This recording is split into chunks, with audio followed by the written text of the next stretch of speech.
Hammaga assalomu alaykum. Bugun Telegramda berilgan buy ideyasini, ya'ni shu narxlardan berilgan buy ideyasini sizlarga ko'rsatib, tushuntirib o'taman. Xo'p. Ko'ramizki, bizda bu yoqda nima bo'lyapti?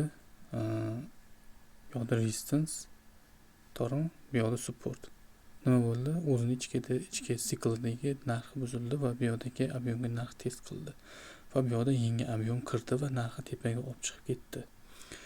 Bu narsani qanday ketma-ketinlikda qilinganligini qisqacha iloji boricha tushuntirib beraman. Buning uchun bizga kerak bo'ladi oddiy mana shu indikator. То есть buni tortib olamiz.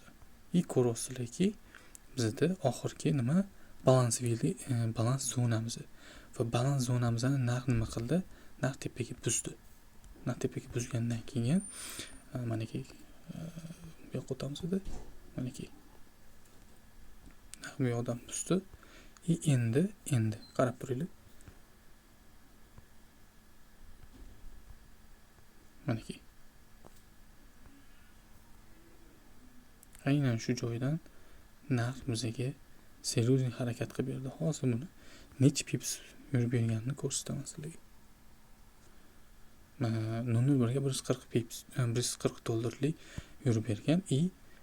Bu yoqda mana bu indikator yo'q qo'yganmiz. Bundoq qiladigan bo'lsak, bundoq qilamiz edi. Tarkibli pozitsiya. Mana bu 3 lot ochilgan, общий 2 lot yopilgan. 1 lot qoldi. Tamom. Buni ham ko'zlarni oldida yopib olamiz. Pozitsiyamiz shundan iborat. Undan tashqari bizda bu asosiy narsasi emas, ob'yommi. Men Tiger ishlataman. Tigerda ustozimiz bergan yo'nalish bo'yicha, o'rgatgan yo'nalish bo'yicha ishlamoqda. Asosiy narsa, asosiy yo'nalish Tigerda qilinadi.